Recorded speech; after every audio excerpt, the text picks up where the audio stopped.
اعوذ باللہ من الشیطان الرجیم بسم اللہ الرحمن الرحیم طب البیت ایلیا یونیورسٹی سے لیکچر پیش کیے جا رہے ہیں۔ طب البیت جو طب وحی پروردگار ہے، جس میں کسی قسم کا شک و شبہ نہیں ہے۔ آج جس موضوع کا ہم نے انتخاب کیا ہے وہ انتہائی اہم موضوع ہے۔ وہ حاملہ خواتین کی غذائیں ہیں۔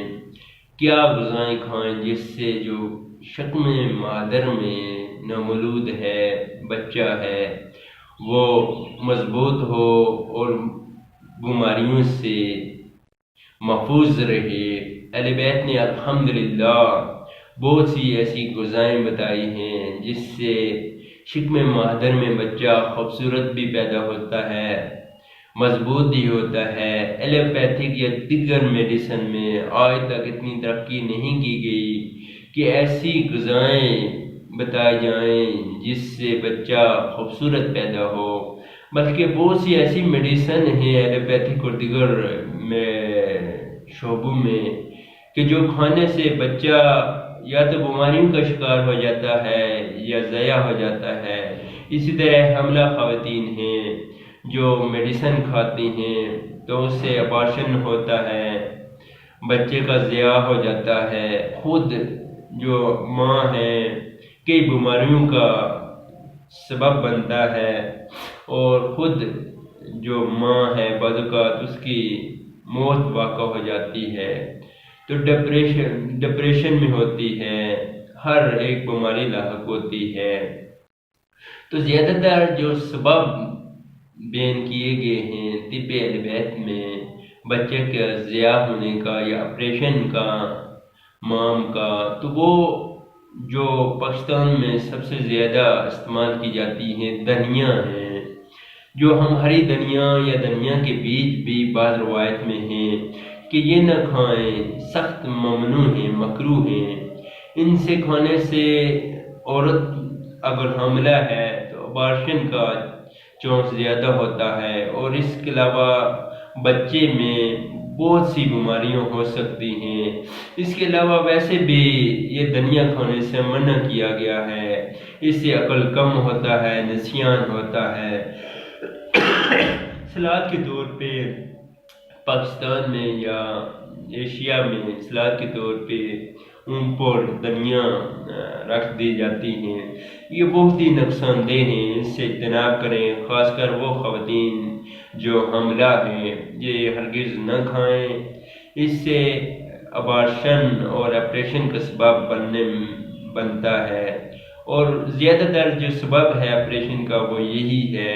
اور دوسرا جو عورت کے ساتھ ملاپ کے طب اہل بیت نے قواعد و ضوابط بیان کیے گئے ہیں وہ بھی سبب ہے، اور انشاءاللہ دیگر کسی لیکچر میں ہم بتائیں گے، کیونکہ آج ہم حاملہ خواتین کی غذائیں کے بارے میں بتا رہے ہیں۔ تو ملاپ سے پہلے ضروری ہے کہ 40 نکالا جائے۔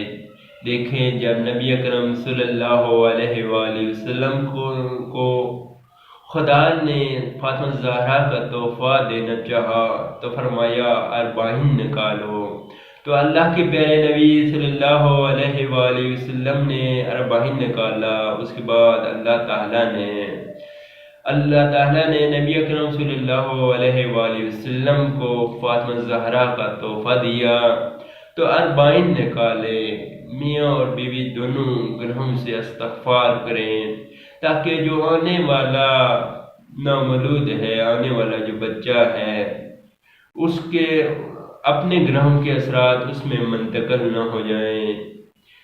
تو 40 نکالیں، استغفار کریں، گناہوں سے توبہ کریں، مغفرت کریں۔ اس کے بعد کچھ قواعد و ضوابط ہیں وہ استعمال کریں۔ اس کے علاوہ کاسنی کھائیں، بے کھائیں، کھجور کھائیں اور ناشپاتی کھائیں۔ آب نسیاں، بارش کا پانی خاص کر آب نسیاں استعمال کریں۔ اس کے بہت سے فوائد ہیں۔ اب آتے ہیں غذائیں کی طرف۔ بے کھائیں، جو مادر ہے، ماں ہے، وہ بے کھائے، حاملہ خواتین بے کھائیں، اور اس کے علاوہ حمل کے تیسرے، چوتھے اور پانچویں ہفتے سوی کے جو اور سوی کے گندم کھائیں۔ اس سے جو بچہ ہے اس کا قلب مضبوط ہوتا ہے، اور عورت حمل کے آخری ایام میں چنے کے دانے کے برابر کندر کھائے، کندر چبا چبا کر کھائے۔ اور جن خواتین کو ابارشن کا مسئلہ ہے، یعنی بچہ ضائع ہو جاتا ہے، تو وہ کندر 10 گرام روزانہ کھائیں، تو انشاءاللہ یہ جو بچہ ضائع ہونے کا سبب ہے، بچہ ضائع ہونے کا باعث بنتا ہے، یہ ختم ہو جائے گا، اور جو بچہ ہے وہ صحت مند پیدا ہوگا۔ اس کے علاوہ آخری ماہ میں خربوزہ اور پنیر کھائیں، لیکن جب بھی پنیر کھائیں اس کے ساتھ اخروٹ کھانے کی تاکید کی گئی ہے، وہ بھی کھائیں۔ اس سے جو بچہ ہے وہ زردی مائل پیدا نہیں ہوگا، یعنی جنڈس اور یرکان وغیرہ نہیں ہوگا۔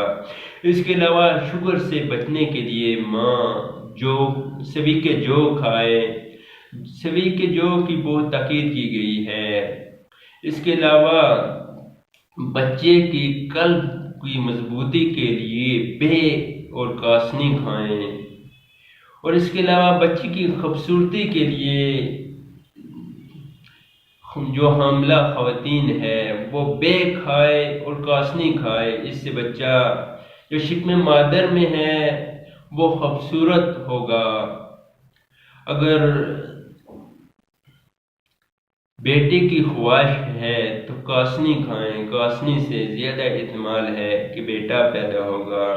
اس کے علاوہ اگر حمل کے دوران کیلشیم کی کمی ہے تو بجائے وہ آئرن والی میڈیسن کھانے سے، جس سے ابارشن ہوتا ہے، بہت سی بیماریوں کا سبب ہے، اس بجائے اس کے کھانے کے سوی کے جو کھائے، اور اس کے علاوہ سوی کے سنجد کھائے، اور طب اہل بیت کی جو میڈیسن ہیں، دارو غبیرہ یا استحان ساز بھی کہتے ہیں، وہ استعمال کرے۔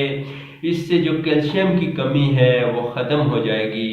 اسی طرح اگر خون کی کمی ہے تو اس کے لیے ترا استعمال کریں، یعنی گارلک کے پتے استعمال کریں، اور اس کے علاوہ جامع معمولی رضا علیہ السلام بھی استعمال کر سکتے ہیں، داروی خونساز جس کو قرات بھی کہتے ہیں وہ بھی استعمال کر سکتے ہیں، قرص خون مرکب 6 یا مخل ارزق بھی کہتے ہیں، یہ بھی استعمال کر سکتے ہیں۔ یہ قرص خون ہے، مخل ارزق ہے، یہ استعمال کر سکتے ہیں، اور یہ خون کی کمی کے لیے قرات ہے، یہ استعمال کر سکتے ہیں۔ اور اسی طرح سوی کے سنجد ہے جو کیلشیم کی کمی کے لیے استعمال ہوتا ہے، یہ استعمال کریں، انشاءاللہ کیلشیم کی جو کمی ہے وہ ختم ہو جائے گی۔ اس کے علاوہ اگر ڈپریشن، حمل کے دوران ڈپریشن ہو جاتا ہے تو اس کے لیے جو طب اہل بیت نے بتایا ہے وہ استعمال کریں، تو انشاءاللہ جو ڈپریشن ہے ختم ہو جائے گی۔ یعنی انگور ہیں، انگور استعمال کریں، کشمش استعمال کریں، تو اس کے علاوہ داروی سداور بھی استعمال کر سکتے ہیں۔ اس سے جو ڈپریشن ہے وہ ختم ہو جائے گی، تو یہ استعمال کریں۔ تو اس کے علاوہ اب آتے ہیں روایات کی طرف۔ تو روایات میں ہے کہ حاملہ خواتین کو دودھ استعمال کروائیں، اس سے جو شکم مادر میں بچہ ہے اس کی عقل زیادہ ہوگی۔ یہ بہار الانوار کی جلد نمبر 59 اور صفحہ نمبر 294 پہ نقل کیا گیا ہے۔ اس کے علاوہ نبی اکرم صلی اللہ علیہ وآلہ وسلم نے فرمایا کندر نر کھائیں۔ اگر ماں کندر نر کھائے گی تو شکم مادر میں جو بچہ پیدا ہوگا وہ دلیر و بہادر ہوگا، یعنی نڈر ہوگا، بزدل نہیں ہوگا۔ اس کے علاوہ اس کا قلب جو ہے مضبوط ہوگا، اور اس کے علاوہ اگر بچی پیدا ہوگی تو خوش قسمت ہوگی، خوش اخلاق ہوگی، اور پریشانیوں سے نجات پائے گی، پریشان نہیں ہوگی۔ اس روایات کو اسود کافی کی جلد نمبر 6 صفحہ نمبر 27 پہ بیان کیا گیا ہے۔ امام جعفر صادق علیہ السلام فرماتے ہیں کہ بے کھائیں، اس سے بچہ ماں کے پیٹ میں خوبصورت پیدا ہوگا۔ اسی طرح کوسنی کے متعلق بھی بیان کیا گیا ہے۔ امام جعفر صادق علیہ السلام کے پاس ایک بندہ آیا اور کہا کہ میرا جو بچہ پیدا ہوا ہے وہ کمزور و ناتواں ہے۔ تو امام جعفر صادق علیہ السلام نے فرمایا تجھے سوی کھانے سے کس نے روکا ہے؟ سوی کے جو اور سوی کے گندم کھلاؤ، اس سے جو بچے کی ہڈیاں ہوتی ہیں وہ مضبوط ہوں گی اور ہڈیوں پہ گوشت چڑھتا ہے سوی کھانے سے۔ اور اس کے علاوہ جو بھی بیماری ہوتی ہے، جو بھی خواتین میں بیماریاں ہیں، سوی کے جو اور سوی کے گندم کھائیں، اس سے بچے کی ہڈیاں بھی مضبوط ہوتی ہیں، عورت میں جو بیماریاں ہیں وہ بھی ختم ہوتی ہیں۔ طب عربیت میں بہت تاکید کی گئی ہے سوی کے جو اور سوی کے گندم کھائیں۔ سوی کے گندم اور سوی کے جو کو میں نے بنایا ہے، اس کی بہت تاکید کی گئی ہے۔ اگر حاملہ خواتین یہ کھائیں تو انشاءاللہ وہ بیماریوں سے خود بھی محفوظ رہیں گی اور جو بچہ ہے وہ بھی محفوظ رہے گا۔ امام جعفر صادق علیہ السلام ہی فرماتے ہیں کہ اگر چاہتے ہو بچہ صحیح و سلامت پیدا ہو تو ماں کو سویک کھلاؤ۔ سویک کھلانے سے بچہ صحت مند پیدا ہوگا۔ بہت سی خواتین جو آپریشن کرواتی ہیں، اگر وہ سوی کے گندم اور سوی کے جو استعمال کریں تو انشاءاللہ آپریشن سے بچی رہیں گی۔ اس کی کھانے کا جو بہترین طریقہ ہے کہ صبح کو 2-3 چمچ استعمال کر لیں یا کسی بھی ٹائم دن کو استعمال کر سکتے ہیں، لیکن اس کو یہ چٹکی چٹکی کر کے کھایا جاتا ہے۔ چٹکی چٹکی کر کے کھانے سے یعنی کہ 2-3 چمچے استعمال کر لیں اور اس کے 2 گھنٹے تک کوئی چیز پانی وغیرہ استعمال نہ کریں تو اس کا اثر زیادہ ہوگا۔ اگر بچے کو کھلانا ہے تو اس کو دودھ کے ساتھ ملا کے استعمال کریں تو اس کی جو کمزوری ہے وہ ختم ہو جائے گی، ہڈیاں مضبوط ہوں گی۔ بعض بچے جو چلتے نہیں ہیں، دیر سے چلتے ہیں، ان کو بھی سوی کے سنجد بھی تاکید کی گئی ہے اور سوی کے جو اور گندم ملا کے استعمال کریں تو انشاءاللہ وہ ایک تو ان کی ہڈیاں بھی مضبوط ہوں گی، گوشت بھی مضبوط ہوگا، اس کے ساتھ وہ چلنے میں بھی جلدی کریں گے۔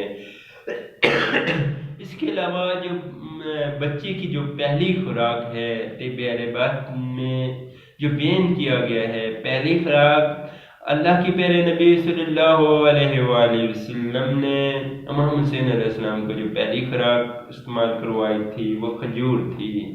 کھجور استعمال کریں جو کہ اللہ کے پیارے نبی نے امام حسین علیہ السلام کو دی تھی۔ اس کے علاوہ تربت امام حسین علیہ السلام استعمال کریں، اس سے بہت سے فوائد ہیں۔ آب فرات